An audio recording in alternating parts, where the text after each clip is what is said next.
നീ വിളിച്ചിരിക്കണോ? നീ എന്റെ അടുത്ത് വേണ്ടോ? പോ. എന്താടാ എന്ത് പറ്റി? നീ എന്നെ കൂടാതെ സിനിമയ്ക്ക് പോയില്ലേ? എന്നെ വിളിച്ചതല്ലോ. നീ എന്നാ പറഞ്ഞ 2 ദിവസം കഴിയട്ടെന്നല്ലേ പറഞ്ഞത്? ഒരു സിനിമ കാണാൻ വേണ്ടിട്ട് 2 ദിവസം നിനക്ക് വെയിറ്റ് ചെയ്യാൻ പറ്റത്തില്ലായിരുന്നില്ലേ?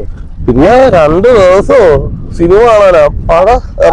നീ ഇങ്ങനെ ആടാ. ഇപ്പൊ നിനക്കാണെങ്കിൽ എന്നെ വേണ്ട. നിനക്കിപ്പൊ അവരൊക്കെ ഉണ്ടല്ലോ. അല്ലെങ്കിൽ നീ ഇങ്ങനെ നീ ചെല്ല്. നീ അവന്റെ അടുത്ത് തന്നെ ഇരിക്കും. പോ ചെല്ല്. എവിടെ പോവാ നീ?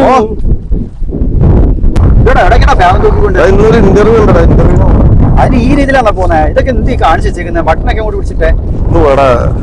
എന്താ ഒരു കുഴപ്പം? എന്താ ഏതാണ്ട് കല്യാണ വീട്ടിൽ പോയിട്ട് വായി നോക്കാൻ പോണ ഉണക്ക്.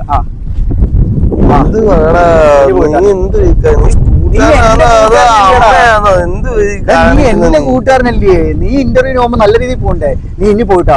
ശരി പോയിട്ടോ. എന്തോടാ നീ എന്റെ പേര് പറഞ്ഞ് വീട്ടിൽ വഴക്കുണ്ടാക്കിയെന്ന് പറഞ്ഞല്ലേ? ഒന്നുമില്ലടാ, കല്യാണക്കാര്യം പറഞ്ഞ വഴക്കായതാ. എന്റെ പേര് തന്നെ നീ പറഞ്ഞ് വഴക്കുണ്ടാക്കിയത്? ഒന്നുമില്ലടാ, എങ്ങനെയുള്ള ഒരു പെണ്ണിനെ വേണമെന്ന് വെച്ചപ്പോ ഞാൻ പറഞ്ഞു നിന്നെ പോലെ ഒരു പെണ്ണിനെ വേണമെന്ന്. അതാണ് നീ ഗെയ് ആണോ? മാങ്ങാത്തൊരു ചോറ് നിന്നെ പോലെ എന്നെ കെയർ ചെയ്യുന്ന പെണ്ണിനെ വേണമെന്നാ പറഞ്ഞത്. ഗേയാ? പിന്നെ നിനക്ക് എങ്ങനെയുള്ള പെണ്ണാ വേണ്ടത്? എനിക്കറിയാം നിനക്ക് എന്നെ കുറിച്ച് അറിയത്തുള്ളൂ. എന്റെ മനസ്സെന്താണ്?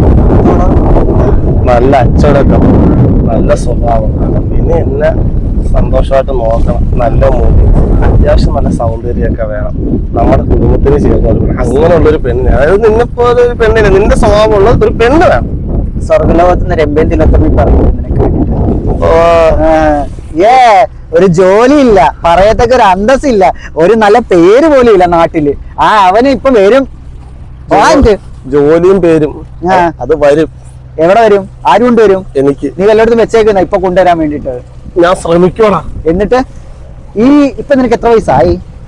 എനിക്ക് 28. ഈ 28 വയസ്സിനിടയ്ക്ക് നിനക്ക് ഇതുവരെ ഇത് ശ്രമിച്ചില്ലേ കൊണ്ടുവരാൻ? നീ എനിക്ക് സംബന്ധം ആലോചിക്കാൻ വന്നതാണോ അതോ നീ എന്റെ ബയോഡേറ്റ എടുക്കാൻ? നിനക്ക് സംബന്ധം ആലോചിക്കാൻ ബ്രോക്കറല്ലേ ഞാന്? ഏതെങ്കിലും ഒരു പെൺകൊച്ച് ജീവനം കൊണ്ട് ഓടുന്നെങ്കിൽ ഓടട്ടെ. നീ പറഞ്ഞ എന്റെ വീട്ടുകാരെ നീ വന്നിട്ട് പറയണം, നല്ല മുടിയും സൗന്ദര്യം ഒക്കെ ഉള്ള ഒരു നല്ലൊരു സ്വഭാവമായിട്ടുള്ള ഒരു കൊച്ചിനെ അവന് നോക്കി കൊടുക്കാനാണ്. എന്നിട്ട് നീ ഇത് പറഞ്ഞ എന്റെ വീട്ടിൽ സമ്മതിക്കാം. അങ്ങനെയുള്ളവരൊന്നും ഇല്ലെങ്കിൽ ഇതേപോലുള്ള ആൾക്കാച്ച് എല്ലാത്തിനെയും കൊണ്ട് പരിപാടി.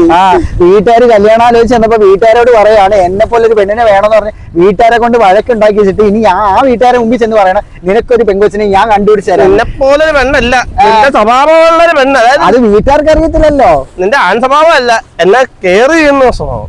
എന്താണെങ്കിലും വീട്ടുകാർക്ക് അറിയത്തില്ലല്ലോ. അതല്ലേ പറഞ്ഞ നീ പോയി മയത്തിലൊന്നും പറഞ്ഞു. ഈ സമയത്ത് ഞാൻ പോയി പറയണം, അവരെന്നെ പ്രത്യേകിച്ച് നീ പറയണം.